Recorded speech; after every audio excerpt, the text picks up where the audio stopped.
Amen. Que la paix du Seigneur soit sur vous.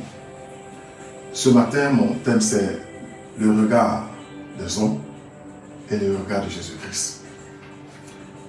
Je voudrais dans Luc 7, vous lire à partir du verset 36. Un pharisien pria Jésus de manger avec lui. Jésus entra dans la maison du pharisien et se mit à table. Et voici une femme pécheresse qui se trouvait dans la ville, ayant su qu'il était à table dans la maison du pharisien, apporta un vase d'albâtre plein de parfums.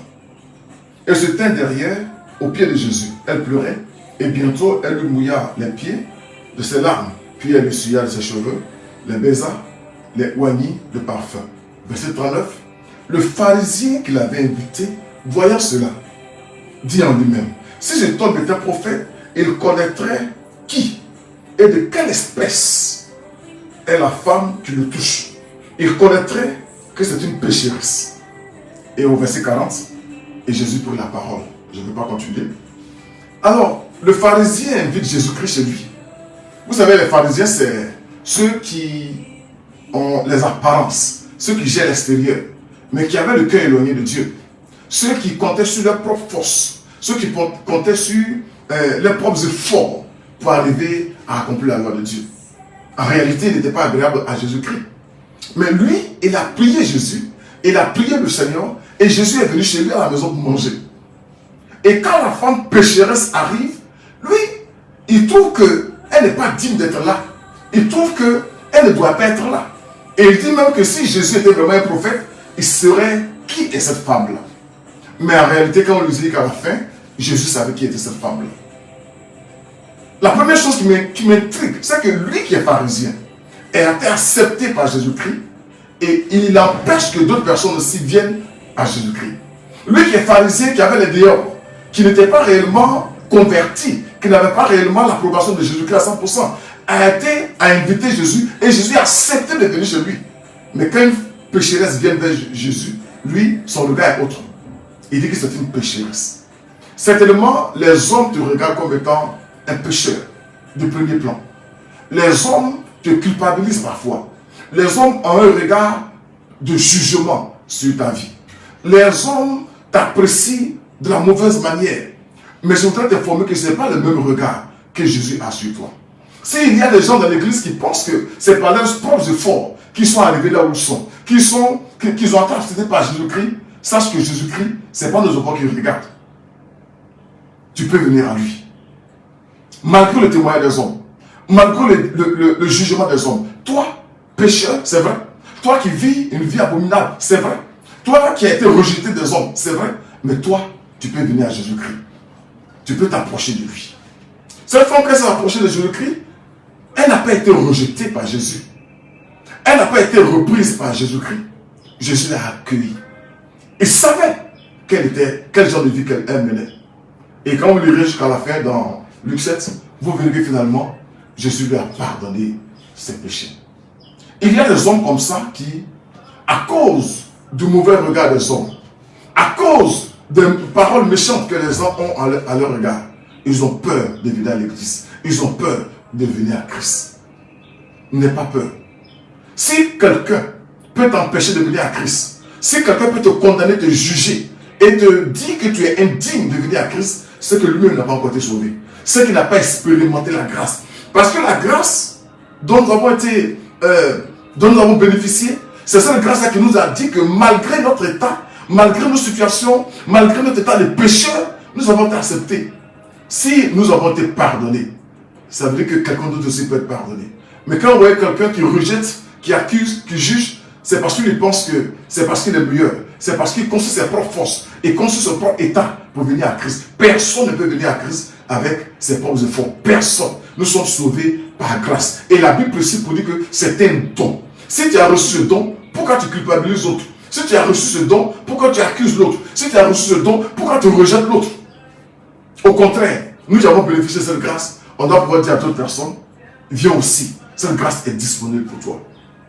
Il y a des gens dans l'église comme ça qui ont pour habitude de repousser les gens, de qualifier les gens, de juger des gens, qui ont de mauvais regards sur les gens.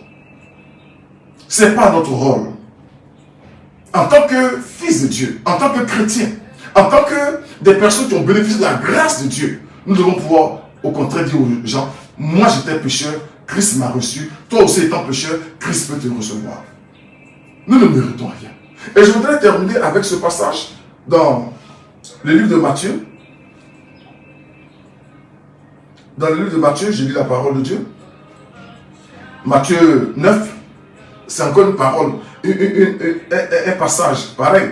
Dans Matthieu 9, à partir du verset 10, comme Jésus était à table dans la maison, voici, beaucoup de publicains et des gens de mauvaise vie vinrent se mettre à table avec lui et avec ses disciples. Pour un pharisien, c'est inacceptable.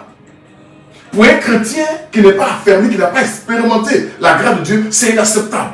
Mais la Bible dit que Jésus était à table. Et il y a des gens qu'il appelle les publicains, des gens de mauvaise vie qui sont venus s'asseoir avec lui à table. Je ne te dis pas que la vie que tu mènes est la meilleure, mais je suis en train de te dire que Jésus peut t'accepter tel que tu es. Tel que tu es. Et écoutez au verset 11, les pharisiens vivent cela. Et il dit à ses disciples, pourquoi votre maître mange-t-il avec les publicains et avec les gens de mauvaise vie? Pourquoi? C'est encore les pharisiens. Et les pharisiens, nous en avons beaucoup dans nos communautés. Des pharisiens qui ne font que voir les défauts des gens, qui ne font que voir les péchés des gens, qui ne font que qualifier les autres. Pourquoi lui est comme ci, pourquoi lui est comme ça? Oui, les pharisiens sont aujourd'hui dans nos églises. Mais ces pharisiens-là, c'est ceux-là qui ont l'extérieur, qui n'ont pas l'intérieur. La Bible que Dieu regarde au cœur et non aux apparences. Ces gens-là, s'ils avaient expérimenté la grâce de Dieu, s'ils avaient su que Dieu les avait acceptés, pas parce qu'ils sont bons, pas parce qu'ils sont parfaits, mais parce que Dieu est miséricordieux. S'ils avaient compris cela, ils allaient aussi expérimenter cela et partager cela aussi avec les autres. Les pharisiens disent cela, Matthieu 9, verset 11, et il dit à ses disciples, pourquoi votre maître mange-t-il avec les publicains et les gens de mauvaise vie? Verset 12, ce que Jésus ayant entendu, il dit, ce ne sont pas ceux qui se portent bien qui ont besoin de médecins, mais les malades. Waouh! Ce ne sont pas ceux qui se portent bien qui ont besoin de médecins, mais les malades. Mon frère, toi qui vis dans la drogue, toi qui vis dans la prostitution, toi qui vis dans la sorcellerie, toi qui vis dans l'abomination, j'ai une bonne nouvelle pour toi. Jésus est venu pour toi. Jésus est venu pour toi et il est prêt à t'accueillir. Il est prêt à te recevoir. Écoute bien cette parole, mon frère. Verset 13 dit, allez et apprenez ce que signifie, je prends plaisir à la miséricorde et non au sacrifice. Car je ne suis pas venu appeler des justes, mais des pécheurs. Jésus est miséricordieux. Toi qui avais été accusé par les hommes, les pharisiens des églises, pour dire que tu n'es pas digne d'être dans leur assemblée. Toi qui avais été rejeté, parce qu'on a dit que tu étais trop sale, tu étais trop abominable pour que Christ peut t'accepter. Je veux t'annoncer que Jésus-Christ est miséricordieux. Il prend plaisir à la miséricorde. Si tu viens à lui, il t'acceptera. Si tu viens à lui, il va t'accueillir. Si tu viens à lui, il va te prendre dans ses bras. Ne te préoccupe pas des regards des hommes, mais cherche à voir comment Dieu te regarde, comment Jésus te regarde. Le regard de Jésus-Christ, il est miséricordieux. Le regard de Jésus-Christ, il est compatissant. Le regard de Jésus, il est plein d'amour. Et Jésus est prêt à t'accueillir. Les hommes peuvent dire ce qu'ils veulent, même dans l'église. Mais le plus important, c'est ce que Jésus pense de toi. C'est ce que Jésus dit de toi. C'est ce que Jésus a fait pour toi. Rappelle-toi, il est miséricordieux. Que Dieu te bénisse. Toi qui m'écoutes, toi qui me suis quelque part, oui, les hommes ont dit que tu es mauvais. Et finalement, tu as pensé, tu as commencé à accepter le fait que tu sois mauvais.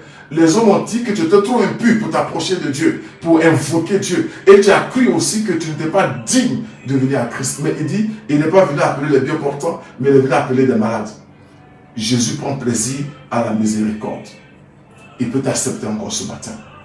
Malgré ce que tu es, Jésus t'aime. Jésus t'attend. Jésus veut t'accueillir. Invoque-le seulement. Viens à lui.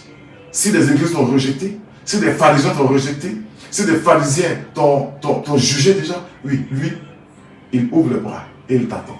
Que Dieu te bénisse, que sa grâce soit sur toi. Au nom de Jésus-Christ. Amen.